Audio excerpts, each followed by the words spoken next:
They push, they provoke, they test your boundaries deliberately, watching for your reaction. Most people either explode or collapse, rage or retreat, but there's a third response.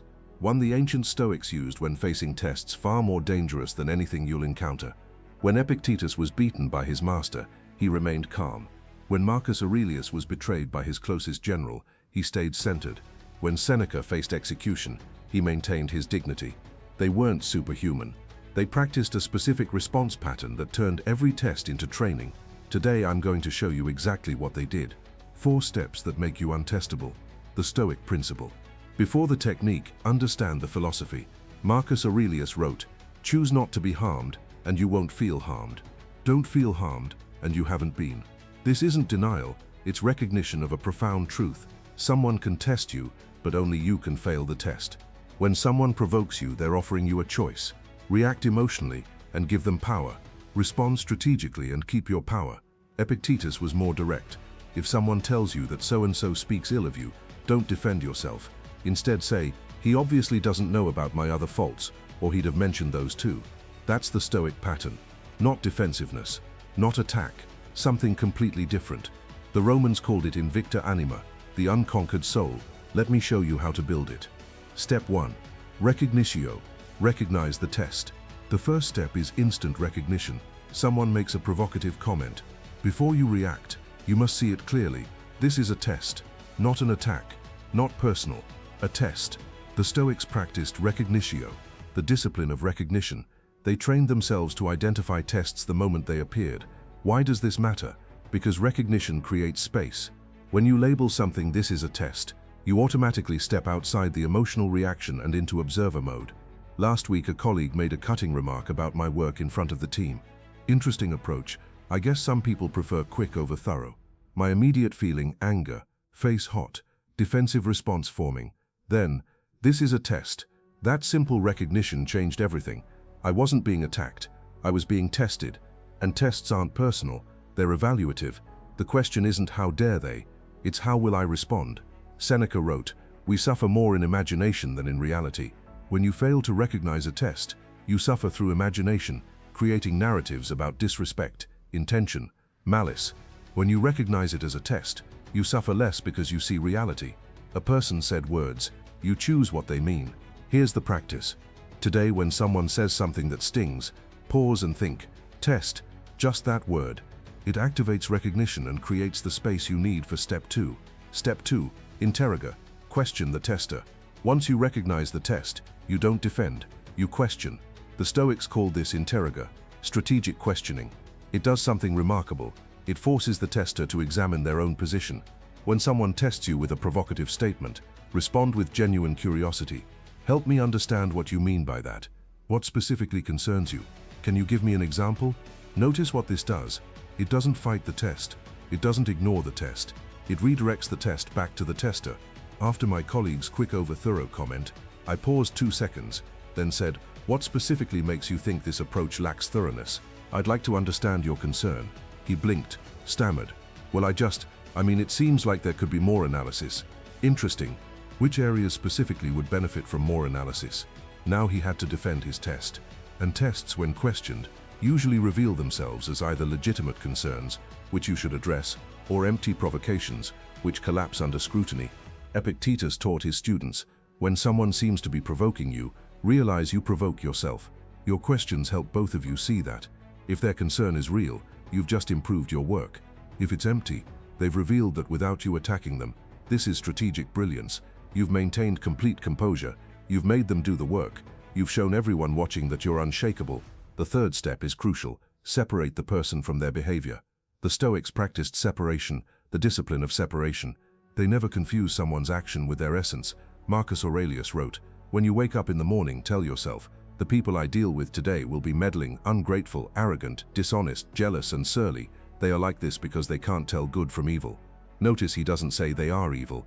He says they can't tell good from evil. The behavior is confusing. The person is not beyond redemption. When someone tests you, they're not your enemy. They're a confused person acting from pain, insecurity, or misunderstanding. That recognition changes your response entirely. After questioning my colleague, I could have dismissed him as an asshole. Instead, I saw a person feeling threatened, possibly worried his own work isn't valued. expressing that through testing others. That insight created compassion, not weakness, compassion. I addressed his concerns genuinely. You're right that we could add more analysis to section 3. Let me incorporate that. Thanks for catching it. His entire demeanor shifted. The test was over. He'd been seen, not attacked. Epictetus, who suffered actual brutality as a slave, taught, remember that it is not he who reviles or strikes you who insults you, but it is your opinion that these things are insulting. When anyone annoys you, know that it is your own thought that has annoyed you. The behavior is external. Your interpretation is internal. Control the internal, and the external loses its power. Here's the practice. When tested, ask yourself, what pain or fear is driving this behavior? That question creates separation and compassion. Step 4, exemplum. Demonstrate the standard. The final step, show them how it's done. Exemplum, demonstration through example. The Stoics knew that teaching by embodiment is more powerful than teaching by words. You've recognized the test. You've questioned it. You've separated a person from behavior. Now you demonstrate the standard you want others to meet. Marcus Aurelius ruled Rome surrounded by tests daily, senators questioning his authority, generals challenging his strategies, advisors pushing agendas. He didn't punish every test. He demonstrated excellence anyway. He wrote, "The best revenge is to be unlike him who performed the injury." When someone tests you with disrespect, you respond with respect. When they test with chaos, you respond with calm. When they test with dishonesty, you respond with truth. After my colleague raised legitimate concerns, I didn't just fix the issues, I publicly credited him. John raised an excellent point about section 3 that strengthened the entire proposal. Appreciate the thorough review. This did 3 things. First, it showed I could receive criticism without ego. Second, it rewarded good faith engagement. Third, it set the standard. We question work. We don't question worth. 6 months later, that same colleague is my strongest ally. Why? Because I passed his test without making him wrong for testing me. Seneca taught, a gem cannot be polished without friction, nor a man perfected without trials. Tests are the friction. Your response is the polish, the practice. After recognizing, questioning, and separating, ask, what behavior do I want to see more of? Then demonstrate that behavior yourself, regardless of how you were treated. Integration. These 4 steps work as one fluid response. Someone tests you. Instantly, this is a test. Recognizio.